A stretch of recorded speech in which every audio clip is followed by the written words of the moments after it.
so well respected. Look, folks, I want to say good evening and thank you for taking the time to speak with me. I want this to be a conversation where I get to hear your stories and you get to ask me questions that are on your mind. So I'll just say a few things to the head start here. It's going to take me about 10 minutes to do it. Earlier today, my good friend, and he is a friend, Bernie Sanders, announced he was suspending his campaign. Bernie's always been a passionate voice for progress, and he put his heart and soul not only into running for president, but also the causes and issues he has been dedicated to his whole life. He's inspired and energized millions of supporters, especially young voters, to join him in championing a progressive vision for our country. And he didn't just run a political campaign, he created a movement. And that's a good thing for the nation and for our future. While Bernie's campaign is ended, I know his leadership is going to continue, including working to address the incredible challenges we're now facing, the ones that are facing this nation under this president. My heart goes out to everyone out there suffering from COVID-19. We all know the greatest tragedy in all of this is how many lives are being lost, how many are infected and suffering alone. I mean, we have friends who are not able to see their one friend, her mother was dying of another illness, a cancer, and she's in the hospital, but she couldn't go and see her. They had to put a phone up to her ear. It's so hard for so many people. And this is going to continue to be a very hard week for our country. This disease is not only tearing through the nation, it's devastating families. It's wrecking the economy. And we're starting to see it magnify some of our worst systemic inequities. You know, early data shows countries and counties in this country have major black populations and Hispanic populations. The coronavirus infection rates in the black communities are 3 times as high as they are in white majority residence communities. Death rates nearly 6 times higher. That's unconscionable and never should happen. We need more data. We also need more data on how the Latino and other communities of color are impacted, other minority communities, so we know exactly what has to be done. Black Americans are still less likely to be insured, as are Latinos, less likely to have access to health care, less likely to have had treatment for underlying conditions like asthma and diabetes to make them more vulnerable to this virus today. And they're more likely to face exposure to pollutants than anyone else associated with the COVID-19 pandemic, and their death rates are higher. Black Americans are also less likely to have a job they can do just from home, like many Latinos in America. They're more likely to have to choose between their health care and their paycheck. This virus is shedding light on the structural racism that still exists and plagues our laws, our institutions, and our culture. And these past few weeks have been devastating for our economy. We're going to have to do an awful lot of work to rebuild after this is over. And as I've said over and over the past weeks, I believe that it's a top priority for us is using the money, the $2 trillion from the so-called CARES Act that Congress passed, to keep as many workers on payroll as possible so they can hit the ground running. But so many people, including some of you, have already lost your jobs. 6.6 million new unemployment claims just reported last week, and who knows what's going to be this coming week. 3.3 million the week before. We're getting more reporting tomorrow. That's already more than 10 million Americans who have lost their jobs through no fault of their own because of this pandemic. Hospitality workers, I need not tell you about that, Senator, in Las Vegas. Service industry workers, highly skilled workers in construction, so many more, union members and non-union members. I know people are worried, not just if you or your loved one are going to get sick. You're worried about how you're going to make the rent, worried about how to pay the bills, keep food on the table, worried about when the relief checks are going to come through that have been voted by the Congress. You know, that's the key part of the 10-point, what I call a make work checklist that I put together last week and offered to the President of the United States, President Trump, so that he knows how to think about what it takes to administer a massive federal recovery program. And one of the key pieces is making sure to get those unemployment checks out on time and in full. We have to make workers who have been laid off financially whole. States already overwhelmed by the millions of claims, with more to come. States need more staff, better technology, more robust systems to both accept claims and get those funds out the door. The White House should have had their back. We need to get those relief checks into the hands of folks as quickly as possible, using direct deposits, prepaid debit cards, whatever we can. But here's what we know above all. The money and the plans that are in the CARES Act won't be enough in the first time around. We're going to have to do more. The unemployment insurance payments, they will have to keep people afloat. Right now, they're set to expire. These payments should be available as long as they are needed. And the federal government should backstop the states on this to make sure that they continue to make those payments. We should have a rent freeze and a moratorium on evictions during this public health crisis, because no one should have to worry about losing their home during a pandemic or where they live during a pandemic. The next package, this is already being discussed, should include student debt relief for at least $10,000 per person to help ease the burden on young people who are already struggling to get by before the coronavirus. We have to make sure everyone has access to maintain affordable health insurance coverage. We should be making it easier, not harder, to make sure to make sense to, let me put it another way. It makes no sense. It makes no sense to be fighting in court right now to try to take away Obamacare from people who need it more than ever. It makes no sense not to open up a new enrollment period in the middle of this pandemic so the people who need insurance can get it now. And as we look at the next steps that are needed, we should boost the subsidies for Obamacare, keep people and give them affordable coverage. And the same goes for COBRA. You all know what COBRA subsidies are. When the president and I were in charge of pulling the country back from the Great Recession and rebuilding our economy in 2009, we made sure the subsidies were up to 65%. This crisis is going to be even bigger. So our support for the American people is going to need to be even more generous. And by the way, COBRA kicks in when the insurance you have with your company no longer is available to you. The government should pick up the full cost of COBRA premiums right now. One additional tragedy of this crisis is how much pain could have been avoided with swift decision action and decisive action. This is a challenge that requires leadership. It requires transparency, and it requires urgency. America's long-term recovery is going to require far more investment, but it needs to be smart and effective. We can't just return to an unfair and unequal economy that's stacked against American workers. We already know we're going to need more resources, a lot more. More people are going to need help. Let's start now so we don't waste valuable time. Let's get help to the people who need it the most. I know that we'll come through this challenge stronger than ever, just as we have every crisis we ever faced in this nation. There's nothing Americans can't achieve when we do it together. I'm anxious to hear your questions, but I tell you what, I promise you, we will get through this. You've heard me talk about the soul of America, Senator, and I talk about we need to restore it. Well, we're seeing the soul of America. And all the workers I'm going to be talking to today, all the people all across the country, they're not asking whether you're a Muslim or a Christian. They're not asking whether you're a Latino or you're not. They're asking if they're just whatever you need.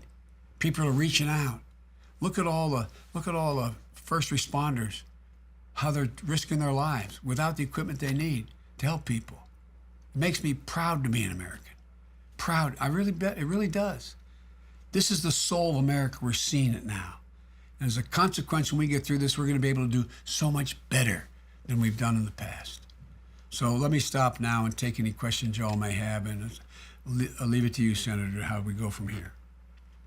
Thank you, Mr. Vice President. I always feel better hearing your leadership and hearing the way you can very quickly get to what needs to happen. And I'm so grateful that you are pushing our current administration on what needs to happen. There are workers across the country that are feeling the devastation of layoffs, are afraid of what this means for the industries they work in. And today we have a couple of workers joining us who are going to share their stories, and we'll take some questions from folks who are watching in between. But to kick us off this evening is Lavette Jacobs from Boston. So Ms. Jacobs, turn the floor to you. Hey, Lavette, how are you? I'm good, Joe. How are you? How are things up in Beantown? It's all right. I'm doing well, Good. given the circumstances. Good. So I had a question. Well, first, let me introduce myself. I know my name is Lavette. I'm from Boston. IBW. Yes, IBW, International Brotherhood of Electrical Workers, 103. I'm an active member. I'm a single mom of an amazing 12-year-old boy. I was currently employed working in downtown Boston when the pandemic hit of COVID-19, and unfortunately I was unemployed. So it's been a process, a lot of anxiety and things of that nature, but Sure. doing the best to get by. I had a question for you, actually. Fire away. So I wanted to know, I know you briefly touched on it in your introductory speech, but I wanted to know, what did you feel like the federal government should be doing for, union workers like myself to get relief as quickly as possible when it comes to the unemployment process? And how should they plan on making sure that we have both a smooth and safe transition back into the workforce? Well, look, first of all, you're going to get through this, kiddo. I know it's scary. I really do. I have a clear sense of it. I've been talking to an awful lot of workers all across the country. And so many people are in your shoes, Lavette. Over 10 million Americans, I said, have filed for unemployment claims during the last 2 weeks in March. And it's likely that millions more have filed claims since then. And millions of families worry how they're going to make the rent, how they're going to pay the bills, how they're going to keep food on the table. And we've never seen anything like this before in all of our history, including during the Great Depression. The recent bill that's called the CARES Act that the Congress passed was a good step. For the average American, their employees should be kept on the payroll. That's the whole point of the legislation. Tell business, keep the workers on the payroll. For those who are not kept on the payroll, there's extended unemployment benefits with an added $600 per week, which means that if you're making under $75,000 a year, up to $75,000, you'll be made whole with whatever your salary is. We have to get those payments out the door fast. And I was confident that they weren't going to know how to do this once this got passed. We got to get it on time and in full to make every family whole. And it's a massive undertaking. Just look at the unemployment claims. As I said, almost 10 million in 2 weeks.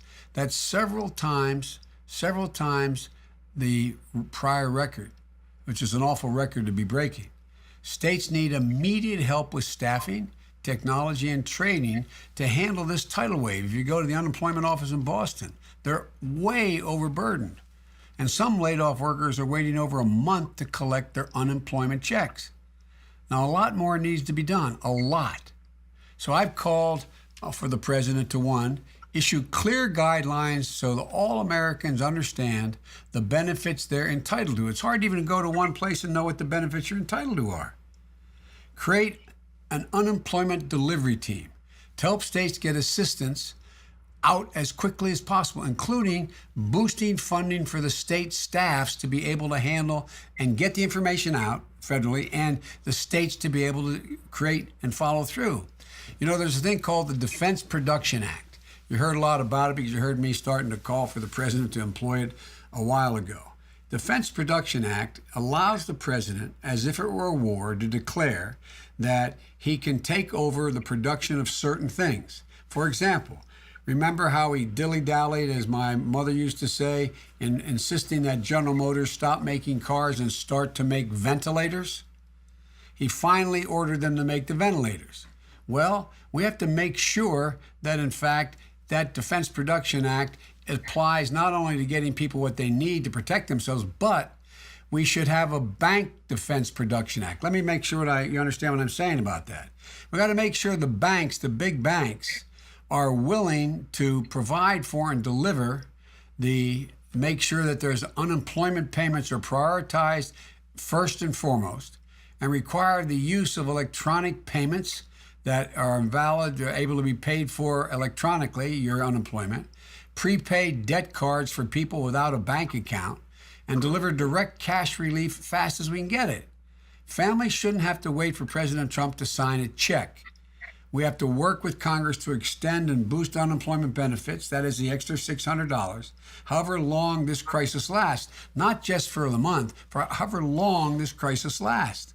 So your unemployment check will be there every month for the entire month for as long as this crisis lasts. And look, Congress has to start working on the fourth relief bill out there. We have to get more relief, including a freeze and a halt on foreclosures and evictions, so people don't have to worry where they're going to be out in the street. We have to restart the economy. There's only one path forward: beat the virus. But let me hold for a second here and say one other thing. You know, there's a provision in the law that was passed that every person out there would get a direct payment through the IRS of a $1,200 payment beyond their health insurance, beyond their unemployment insurance.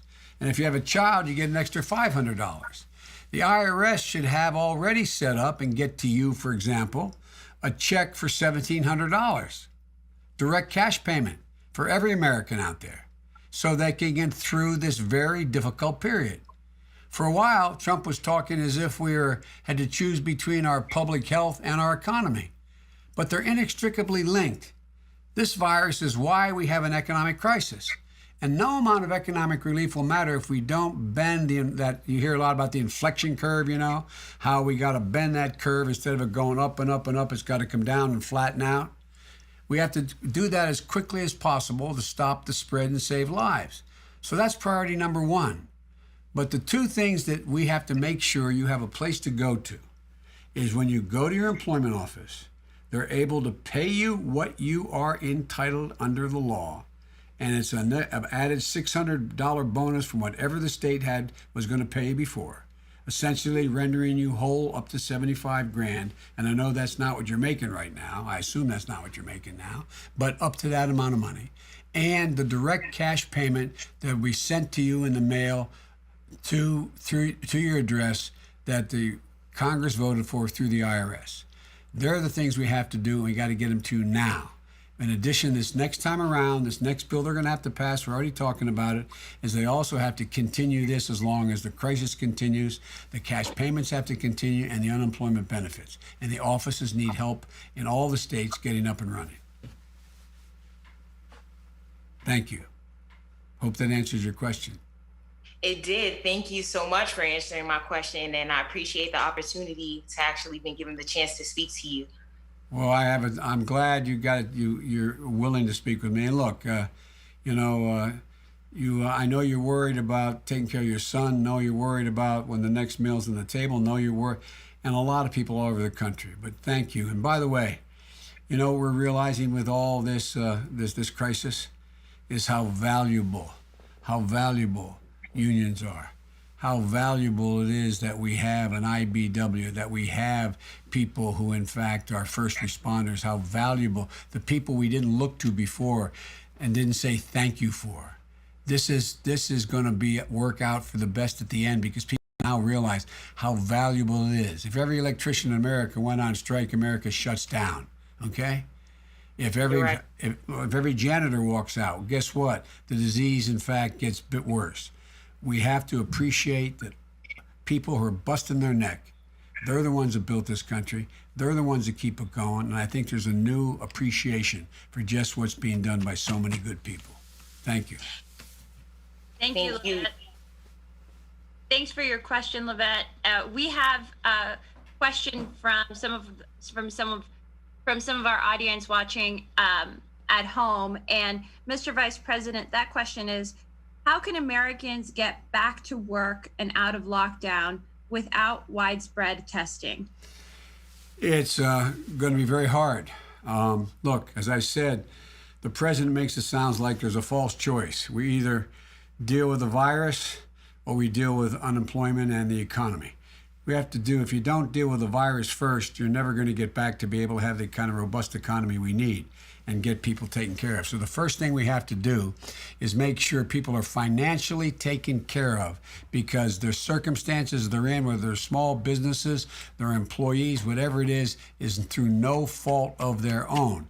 That's a government responsibility to keep them whole as we can do it. And that's got to come right out of the Treasury and get paid for. Now, on the issue of the virus, who asked the question, is this, it doesn't matter, but whoever asked the question, you got it right, because until we have a vaccine, we're not going to be totally out of the woods. In the meantime, though, what we have to do is significantly increase the number of tests that are available, the testing kits that are available, and all the protective gear that's available, so doctors and nurses can deal with this pandemic in a way where we don't lose them, that they're able to take care of our health. And that's why, again, going back to this Defense Production Act, I think the president should be taking over certain industries, saying, well, you're going to do nothing but make another 30 million masks. You're going to do nothing but make sure that the docs and nurses have the masks they need, that they have the gloves they need. You have nurses going into an operating room and into a ICU wearing garbage bags over them to try to protect them. They need the protective gear, the goggles, the whole works. And so that should be priority number one. There is some real experimentation going on in terms of whether or not you can identify those people who have had the virus, didn't know it, and find out they're immune to it, and they have an immune system that in fact would allow them to go back to work even when the virus is not completely contained, because they have an antibody. But those tests are now trying to be developed, and they're trying to develop tests where you can drive through and know in 5 to 15 minutes exactly whether you have the virus or not. So we can trace people and determine who they've been in contact with if they had the virus. That has to be significantly increased. And remember, they were talking about they're going to be doing 4 million tests a day about 2 weeks ago. Well, we're not there yet, because we have to indicate to whatever industry has the capacity to make this material, do these tests, put them together. They have to be done now as rapidly as possible, and the president should act. Thank you, Mr. Vice President. The next speaker for us right now is Miss Judy Guile, who's coming to us from Pennsylvania. Judy? Hi, Joe. Hey, Judy, how are you? I work for the Commonwealth of Pennsylvania. My job involves making sure that both workers and employers have a fair shot at the unemployment system through timely hearings. And you know, as you spoke earlier, the unemployment system is overwhelmed. And so many people are desperate for the money. So many people are just in fear. And you know, I got into public service to help people, to help my community. And I guess my question for you would be, what can be done to strengthen the public service that people like like me that provide this kind of help, and how we can give us a voice, the workers, to fight for the funding, the resources to get this job done, to help. Well, first of all, Judy, what you're doing, speaking up now, no, I really mean it. It makes a big difference. And your governor's working like the devil to make sure that he, he's able to have a staffed up unemployment office, and he's making sure there's so many things that he's trying to get done. He shouldn't have to compete with other states and the federal government to find out that they can't get the material that they need to make themselves in the workplace, that they're in a position where, your colleagues are, carrying the weight of the world on their backs. You're the lifeline to people in moments of these kind of moments when we're fighting like hell to protect health, safety, families, and I want to thank you for that. Look, that's always been true, but now there's not a single person in this country who doesn't know the heroic efforts so many people are making every single day. And it's past time we had your backs. And here's the deal. We're in a position now where if in fact when you say, what can we do? We can make sure that the legislation that's already been passed has the capacity to be distributed. And there is now so far, what we need essentially is the administration to have a place where you can go to one person, one place. How do we get the benefit, this benefit or that benefit? We start by getting immediate help to do your job in this trying time. Look, first, we need to make sure that you're getting personal protective equipment, conditions that are needed for safety. I've called on President Trump, as I said, to employ that Defense Production Act, ensure every single frontline worker has PPE. And I'd also direct OSHA to deal with the state safety and health agencies to ensure that they have workplace policies. But what is it? What bothers you the most? What is the thing that concerns you the most about where you are right now and what your role working for the state is? There's many more to help. There's so many more. Well, look, there's a couple things. The federal government passed a lot of money for small businesses to keep them alive and well, to keep them going. The problem is it's awful hard to figure how that small business gets that loan from the bank because the banks haven't wanted to. The big banks don't like lending to small businesses. For example, Bank of America, which the American taxpayers bailed out last time around in a crisis. Well, they're saying unless you already have an account with us, unless you have a credit card with us, we're not going to process a loan, even though the federal government's going to guarantee the loan that you have. Guarantee you have it. So we should have an oversight on that to make sure the banks are held accountable that they get out these small business loans. They are guaranteed by the federal government. We should be doing things like making sure that the whole idea of the $500 billion for big companies wasn't for them to be able to have stock buybacks or be able to move in a direction where they were able to reward their shareholders or their CEOs. It was to keep people employed on the payroll. And so we need to get the resources to the enforcers to know exactly what's being done and what's not being done. I urge the federal government to create an unemployment insurance delivery team with funding for extra staffing and server capacity to help states manage the crush of these claims. And in the Senate, Democrats have also proposed hazard pay for essential workers, a boost in paychecks that reflect the risk on frontline workers are taking. I'd support extending any hazard pay Congress provides to public sector workers and essential jobs. In order to make sure that they're meaningful, we've got to get a lot more funding to the states. The states don't have enough funding. And they're now pinched between plummeting tax revenues that they're not collecting and soaring emergency response costs, and to avoid painful, damaging cuts in public services. So we can't let the public sector workers risk losing pay. Instead, we have to encourage the privatization of the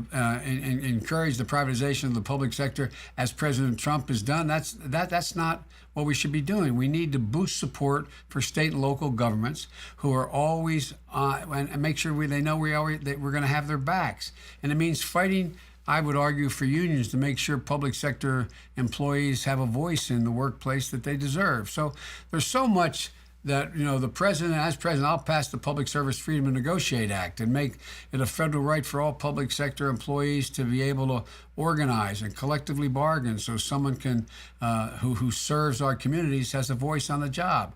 My point is we have to give the states significantly more help. We have to have essentially a person in command who is able to distribute all that's needed to these states, right, answering directly to the President of the United States. And I don't think that's being done now.